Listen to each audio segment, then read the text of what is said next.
Hello everyone, welcome to my YouTube channel learn okay. कल आप लोगों ने पार्ट 1 में लाइफ प्रोसेस का इंट्रोडक्शन पढ़ा था। आज हम पार्ट 2 में वाटर लाइफ प्रोसेस का पूरा टॉपिक कवर करेंगे एनसीईआरटी लाइन बाय लाइन। सो चलिए शुरू करते हैं। Water life process, the maintenance function of living organism must go on even when they are not doing anything particular, even when we are just sitting in class, even if we are just asleep at our desk, this maintenance job has to go on। मतलब हम कोई particular car ना कर रहे हो, particular काम ना कर रहे हो और सो रहे हो, तब भी हमारा जो लाइफ प्रोसेस है, हमारा मेंटेनेंस प्रोसेस है, वो कंटिन्यूड रहता है। The process which together perform this maintenance job are obviously life process। ऐसा प्रोसेस जो इस मेंटेनेंस जॉब के साथ हो रहा हो उसे हम लाइफ प्रोसेस कहते हैं। What exactly do life process need to do? Since these maintenance process will be needed to prevent damage and breakdown, energy is likely to be needed for them।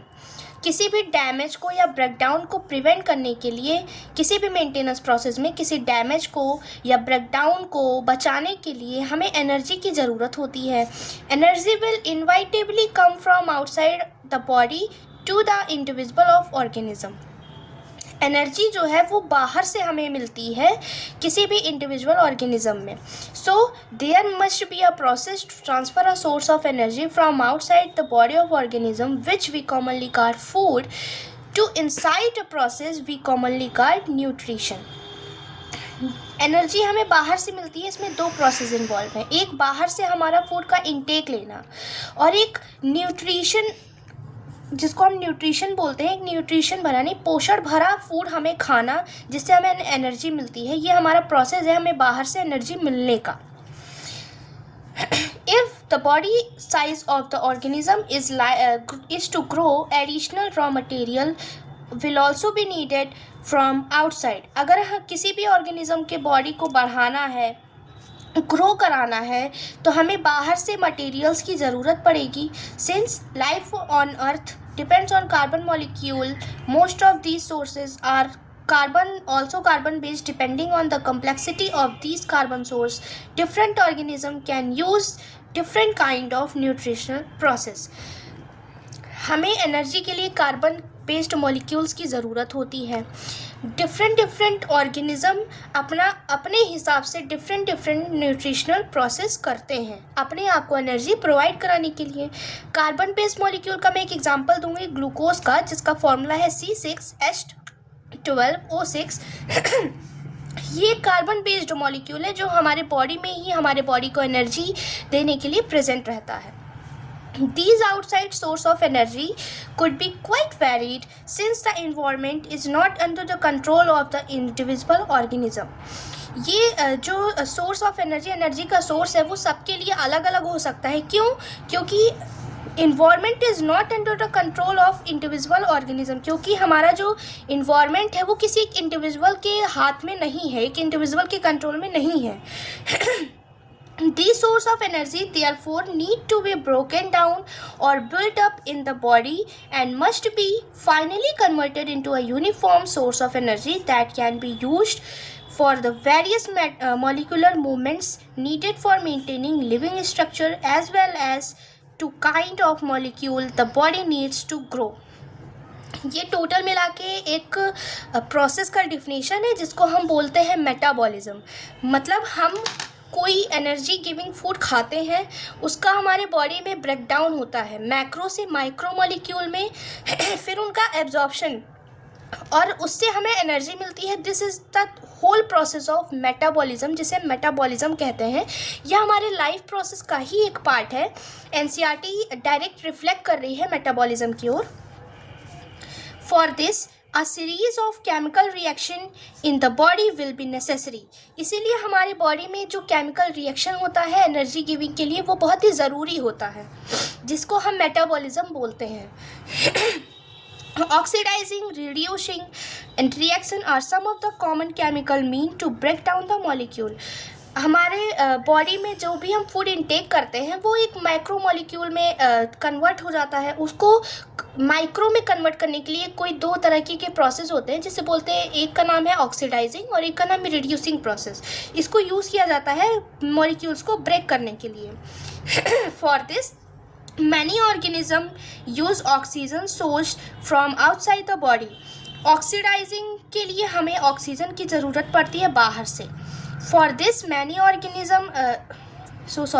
the process of acquiring oxygen from outside the body and to use it or other similar agent in the process of the breakdown of food source for a cellular need is what we commonly call respiration.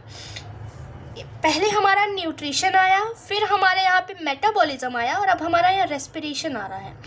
Oxygen को intake करना किसी भी molecules के breakdown के लिए हमारे body में जो हमारे लाइफ प्रोसेस में इन्वॉल्व होता है ऑक्सीजन का इनटेक, उसे हम बोलते हैं respiration. In the case of a single-celled organism, no specific organ for taking in food, exchange of gases, or the removal of waste may be needed because the entire surface of organism is in contact with the environment. ये micro organism की बात कर रहे हैं। Single cell यानी unicellular organism. Micro organism जो होते हैं वो क्या करते हैं, उनके पास कोई एक प्रॉपर ऑर्गन नहीं होता है। किसी भी यूनिसेलुलर ऑर्गेनिज्म में कोई भी एक स्पेशल ऑर्गन नहीं होता है जो किसके लिए, फूड खाने के लिए या गैसेस के एक्सचेंज के लिए या एक्सक्रीशन यानी कि वेस्ट के रिमूवल के लिए। क्यों? क्योंकि उनका जो इंटायर बॉडी सरफेस रहता है वो किसके कांटेक्ट में रहता है, हमारे इन्वायरमेंट के कांटेक्ट में रहता है। ऑब्वियसली वो यूनिसेलुलर ऑर्गेनिज्म है, उनके पास और कोई स्पेसिफिक ऑर्गन नहीं है जिससे वो अपने अदर लाइफ प्रोसेस के वर्क कर सकें। But what happens when the body size of organism increases and the body design become more complex? लेकिन क्या हो अगर वो यूनिसेलुलर से और ज़्यादा कॉम्प्लेक्सिटी आ जाए बॉडी ऑर्गन्स में, तब क्या होगा? ये एक एनसीईआरटी का क्वेश्चन है। In multi cellular organism all the cell may not be in direct contact with the surrounding environment. Multi cellular organism में, मल्टी सेलुलर जैसे कि हम सारे सेल्स जो होते हैं वो हमारे इन्वायरमेंट के कांटेक्ट में नहीं रहते हैं। जैसे हमारे इंटायर अंदर के बॉडी के ऑर्गन जैसे कि लीवर, स्टमक, इन सब के सेल हमारे इन्वायरमेंट के कांटेक्ट में नहीं है। हमारी जो एपिडर्मल है यानी कि हमारे जो अपर लेयर है वही खाली हमारे इन्वायरमेंट के कांटेक्ट में है। Thus, simple diffusion will not meet the requirement of all the cells. तो खाली एक डिफ्यूज़न से हमारा जो पूरा प्रोसेस है वो नहीं हो सकता है।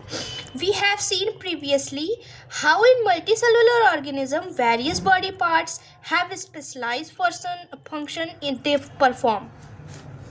हम पहले भी देख चुके हैं कि जो मल्टी सेलुलर ऑर्गेनिज्म है उनके पास एक स्पेशल फंक्शन होता है, स्पेशल ऑर्गन होता है अलग अलग स्पेशल फंक्शन को करने के लिए। We are familiar with the idea of these specialised tissue and with their हम पहले से ऐसे स्पेशलाइज्ड टिश्यू और ऑर्गेनाइजेशन से वाकिफ़ हैं जिसे हम प्रॉपर एक फंक्शन करने के लिए रखते हैं। जैसे कि हमारा माउथ है वो हमारे किस लिए होता है, फूड को इनटेक करने के लिए।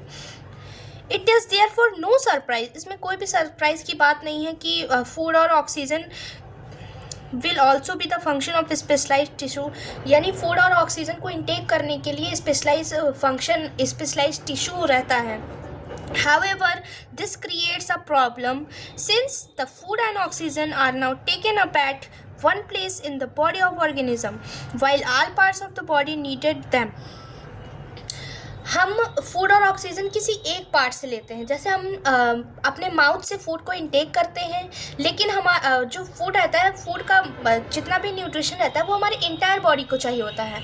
हम खाली अपने नोज से रेस्पायर करते हैं, खाली ऑक्सीजन इनटेक करते हैं, लेकिन ऑक्सीजन हमारे पूरे बॉडी के सेल्स को चाहिए होता है।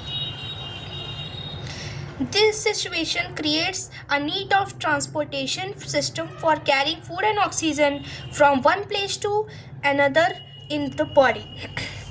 इस सिचुएशन के लिए हमारे बॉडी में एक ट्रांसपोर्टेशन का जो है फंक्शन अवेलेबल रहता है फूड और ऑक्सीजन को ट्रांसफ़र करने के लिए। When chemical reaction use the carbon source and the oxygen, it is inevitable that they will create byproduct that are not only useless for the cells of body but could even be harmful.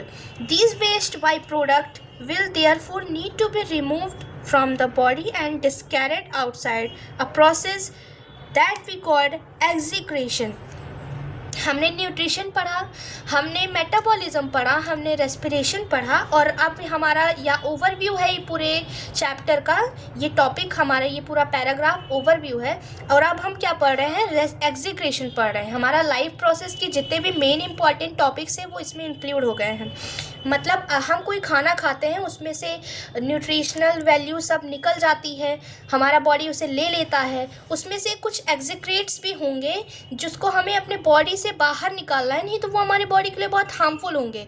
तो उस एक्जिक्रेशन के process को, उस waste material के बाहर निकालने के process को ही हम एक्जिक्रेशन बोलते हैं। Again, if the basic rule of body design in multicellular organism are followed, a specialized tissue for execretion will be developed, which means that the transportation system will need to be transport waste away from the cells is to execrate tissue to this execratory tissue. Let us consider these various processes so essential to maintain life one by one. हमारे body के waste material को बाहर निकालने के process को हम एक्जिक्रेशन कहते हैं, और एक मल्टी सेलुलर ऑर्गेनिज्म में एक प्रॉपर स्पेशलाइज्ड ऑर्गन प्रेजेंट होता है इस फंक्शन को करने के लिए। ठीक है, अब let us consider these various process so essential to maintain life one by one. हमने यहाँ पे 5 प्रोसेस पढ़े हैं, nutrition, metabolism, respiration and excretion. और अगर एक ओवरव्यू की तरह देखें तो हमारा पहले आएगा इंजेशन, यानी कि हमारे न्यूट्रिशनल फूड को इनटेक करना, which is called ingestion. Digestion, उसको कन्वर्ट करना मैक्रो से माइक्रो मॉलिक्यूल में। एब्जॉर्प्शन, उनके सारे न्यूट्रिशनल वैल्यूज़ को एब्जॉर्ब करना, सारे सेल्स में ट्रांसपोर्ट करके उसने एब्जॉर्ब कराना। एंड एक्जिक्रेशन मीन्स जितना भी इंजेशन में हमने खाया उसका जो वेस्ट मटेरियल है, उसको एक्जिक्रेट करना एक प्रॉपर स्पेशलाइज्ड ऑर्गन से, उसको हम एक्जिक्रेशन कहेंगे। यह हमारे कुछ 5 प्रोसेस हैं जिसको हम अगले नेक्स्ट वीडियो में डिस्क्राइब करेंगे। और हमारे जो ये कुछ क्वेश्चंस दिए हुए हैं, इनका चैप्टर ख़त्म होने पे जितने भी क्वेश्चन होंगे इस चैप्टर के वो हम अलग से डिस्क्राइब कर लेंगे। Thank you.